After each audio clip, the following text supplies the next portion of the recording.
gue mau nanya mengenai sektor kali bro ya. Jadi mungkin untuk tadi kan udah mention sih mengenai mungkinan koreksi gitu ya Q1 atau Q2 tahun depan.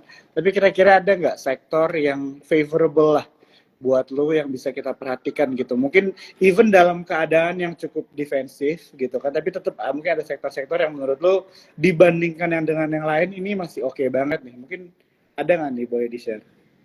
Oke, berarti kan kalau kita ngelihat dari market ya, berarti kan kita ngelihat bahwa narasinya di tahun depan adalah cut rate, kemungkinan. Entah berapa kali, kita nggak tahu, tergantung dari kondisi ekonomi yang terjadi, gitu kan. Tapi ujung-ujungnya adalah hold lama atau cut rate, gitu kan. Itu kan kuncinya. Berarti tidak akan lebih tinggi, tapi ya akan stay di level tinggi atau cenderung cut. Berarti intinya, selama tidak terjadi situasi atau kondisi yang berbeda dari apa yang kita ngobrolin sekarang, bro. Berarti arahnya ke cut rate kan begitu. Terlepas dari berapa kali nih, kita nggak tahu berapa kali. Tapi prinsipnya, berarti kita harus mencari sektor-sektor yang berlawanan dengan suku bunga. Karena ekonomi akan melambat, ya kan? Jadi akan terjadi cut suku bunga. Oke? Nah, balik lagi, bro. Gua kalau ngomong dalam konteks Indonesia, kita ngomong dalam konteks Indonesia, bro, inflasi 2%, oke? Suku bunga 6%, ya kan? Berarti kan secara net yield 4%, plus 4%, karena 6% dua 2%, 4%. Amerika juga sama, bro. Amerika juga sudah mengalami positif secara ini ya, secara interest rate dikurangi inflation. Jadi semuanya sudah positif sekarang. Nah, sekarang kan yang bikin BI naikin suku bunga karena menjaga kestabilan US dollar. Itu aja kan permasalahannya. Nah, berarti ketika nanti Fed cut rate, maka BI juga akan mengikuti.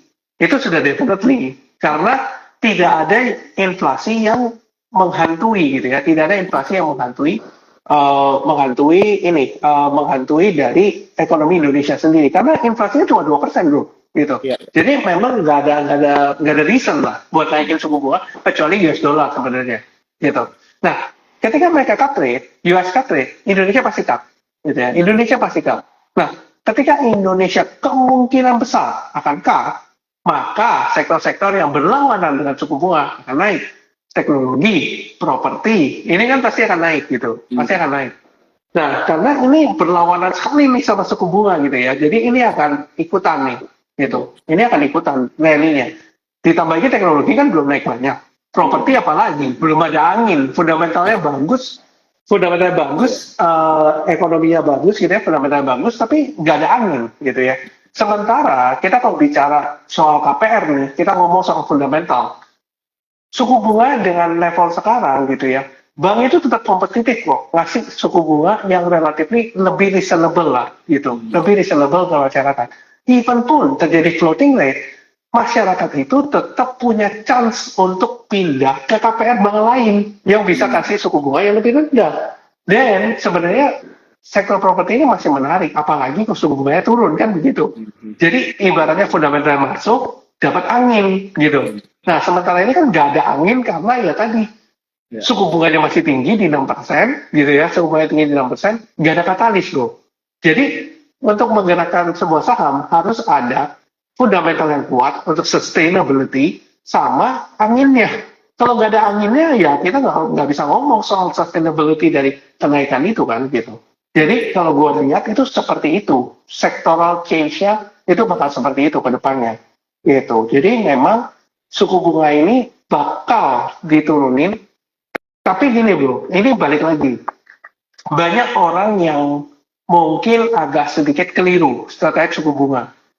Biasanya orang masih berpikir gini, ketika suku bunga turun, market bullish dong. Karena suku bunga naik, market bearish kan kemarin. Gitu. Padahal nggak begitu bro. Karena kalau kita berkaca dari bursa Amerika nih, kita cerita ya bursa Amerika, dari berapa kali cut rate bro, kalau nggak salah 3 atau 4 kali gitu ya. 4 kali itu market cenderung koreksi. Karena Fed itu sudah mengambil keputusan, itu selalu berdasarkan data yang lagging bro. Gitu ya. Nah, contoh misalnya dia bilang Desember meetingnya nih, ya kan ngambil data dari November, gitu ya. Nah, Desember kan masih berjalan nih, gitu ya, masih berjalan, mungkin aja ekonominya melemah, gitu kan. Nah, bahkan even gue pernah trace back gitu ya, tahun 2022. Gue ingat banget, company di Amerika sudah bilang, sudah kasih warning, bahwa ini gue naikin harga nih, gue naikin harga terus nih, ini masyarakat masih beli loh. Berarti ada potensi inflasi ke depan, ya kan? Nah, tapi Fed kekeh nih bilang bahwa inflation is transitory atau sementara. Nah, ternyata beneran kan naik inflasinya sampai 9%. Akhirnya paniklah Fed ngikutin naikin suku bunga. Nah, gua takut, gua personally agak khawatir kalau ini kejadian company itu Walmart kemarin itu baru RUPS gitu ya, bikin financial statement. CEO-nya bilang, ini masyarakat itu sudah deflasi, gue punya omset ini turun 2 minggu ini gitu. Nah, tapi kalau Fed bilang berdasarkan data ekonomi, loh data ekonominya strong kok, gitu. Nah, dia tetap menahan suku bunga di level tinggi. Nah, apa yang terjadi? Yang terjadi adalah takutnya terjadi kepanikan pasar seperti tadi. Meskipun ya gue bisa bilang bahwa gue belum tentu benar gitu. Tapi gue lebih baik antisipatif aja daripada gue ternyata agresif nih. Tiba-tiba beneran nih apa yang gue omongin kejadian nih, gitu kan? Apa yang gue omongin kejadian. Dan gue nggak punya cash lagi bro. Jadi di posisi saat ini gue lebih defensif untuk per sekarang. Tapi bukan berarti apa yang gue kasih warning ke teman-teman itu pasti terjadi. Belum tentu. Gitu. Tapi teman-teman take notes lah, take consideration on this. Gitu. Oke, iya setuju ya bro ya. Thank you banget udah mau sharing ya. Jadi memang I think anticipative is the right word ya. Jadi memang dalam berinvestasi atau trading kita tetap harus mempertimbangkan beberapa faktor ya, nggak bisa hanya satu faktor aja kita telan buat ya teman-teman. Jadi tadi lo udah mention mengenai sektor properti begitu kan, mungkin fundamentalnya bagus dan sebagainya, cuma nggak ada angin aja gitu kan, nggak ada katalis. Mungkin ini bisa menjadi kesempatan juga ya teman-teman ya, bagaimana mungkin kita bisa mulai memilah-milah atau melihat lah ya, analisa sendiri saham-saham yang mungkin belum dapat panggung tapi looks like it akan dapat panggung ke depan. Ini juga salah satu cara kita bisa mendapatkan profit ya bro ya. Kalau gue nggak tahu ya, kalau bro Arvin, kalau gue selalu back to basic sih, gue selalu lihat fundamentalnya gitu kan dan sebagainya. Kalau seharga sahamnya naik dan semuanya, I think it's just matter of time aja sih. Biasanya begitu ya. Kalau gue sih begitu kan. Jadi ya disesuaikan aja sih dengan mungkin wawasan masing-masing, karena kita semua mungkin punya pengertian berbeda-beda ya, apalagi juga psikologi orang berbeda-beda ya teman-teman ya begitu kan. Jadi ya disesuaikanlah dengan porsi kita begitu. Jadi penting banget tadi yang bro Arvin mention itu, take notes ya buat kita semua. Oke. Mungkin bro sambil lompat-lompat aja ya, nih kita jawabin. Boleh. Ada pertanyaan dari teman-teman cuan troopers.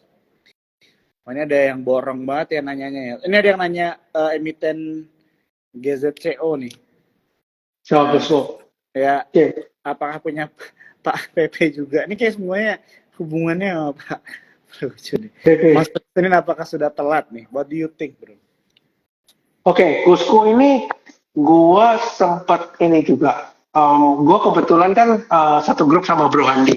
Gue sempat mention sebelum Gusku naik. Gue bilang sama Bro Handi, ini Gusku, ini pergerakannya aneh. Kenapa gue bilang aneh? Karena kayak ada akumulasi yang terus-menerus gitu. Meskipun gue nggak tahu kenapa gitu, gue nggak tahu. Tapi prinsipnya, gue ingat tahun 2021 Pak PP punya saham ini, Gusku. 7% atau berapa gitu. Gue ingat 7%. Tapi balik lagi teman-teman. Kita itu nggak bisa tahu bener nggak Prayogo ini masih ada di dalam atau enggak. Karena begini. Karena begini, satu emiten gitu ya, kita kan baru muncul di publik kalau punya di atas 5%, gitu. Kalau kalian nggak punya di atas 5% atau di bawah 5%, supaya bisa muncul, kalian harus menjadi manajemen dari perusahaan itu, entah komisaris, entah direksi. Nah, sedangkan Pak Prayogo di Gusku bukan komisaris, bukan direksi, gitu. Jadi kalau beliau misalnya, contoh ya, ini asumsi ya, gue nggak tahu bener nggak, tapi prinsipnya, kalau misalnya Pak Prayogo punya 7%, terus tiba-tiba dia shifting lah, maksudnya dialihkan ke orang lain, nama berbeda misalnya, nama berbeda. Turun nih 7% jadi 4,9%. Beliau langsung jadi masyarakat, nggak kelihatan. Gitu. Nah, balik lagi, siapa yang bisa tahu kira-kira Pak Prayogo masih di dalam? Ya emitennya sendiri. Nggak ada yang bisa tahu. Kecuali MBTI sendiri kan gitu. Nah, Ya, ya. balik lagi, kalau orang tanya misalnya, contoh ini balik lagi, Pak Lo Keng Hong, kalau teman-teman ingat Gajah Tunggal, Pak Lo Keng Hong kan bilang sempat jualan keluar dari 5%, ya kan? Gue sempat bikin kontennya bro, bahwa Pak Lo Keng Hong tidak keluar semua dari Gajah Tunggal. Kenapa? Karena kalau gue tarik dari broker saham ya kelihatan kok bahwa barang sebanyak itu gitu ya, untuk ngeluarin itu nggak mudah bro, nggak mudah untuk ngeluarin itu. Nah kalau dihitung-hitung ya paling beliau keluar tapi di bawah 5% karena beliau bukan komisaris, bukan direksi. Nah balik lagi kemarin keluar medianya kan bahwa Pak Lo Keng Hong punya 5% lagi. Nah pertanyaannya kan orang jadi bertanya kan, ini punya 5% karena beli lagi dari 0% jadi 5% atau beliau punya 4,sekian% beli lagi jadi 5% gitu kan. Nah, menurut gua pribadi setelah gua hitung-hitung, beliau punya 4, sekian %, terus dia beli lagi, jadi 5% lagi. Muncul lah namanya gitu kan. Nah, jadi konsep-konsep dasar seperti itu banyak banyak investor yang tidak mengerti gitu. Nah, ini balik lagi, ya perlu pemahaman benar-benar di lapangan supaya ngerti gitu. Oh, itu cara kerjanya itu begini loh gitu.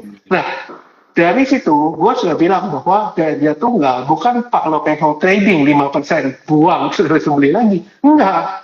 Pak Lo Keng Hong tuh jual sebagian, misalnya sedikit, misalnya 0,5%, muncul lagi karena dia beli 0,5%, dia buyback gitu. Iya, iya. Kan bisa aja begitu, muncul lagi 5%. Tapi kan media nggaknya Pak Lo Keng Hong punya 5% gitu Iya, kan. iya, iya. Jadi kesannya itu dari punya nggak punya apa-apa jadi punya 5%. Padahal nggak begitu. Gitu. Oke, ini udah menjawab ya Nemdes ya. Ini the more you know banget nih informasi begini mungkin terlihat simple tapi banyak yang nggak tahu nih ya. Thank you banget Bro Arvin udah mau sharing ya.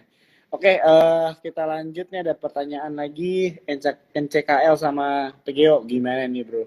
What do you think? Oke. Pegeo itu gua ingat ada joint venture sama Chevron.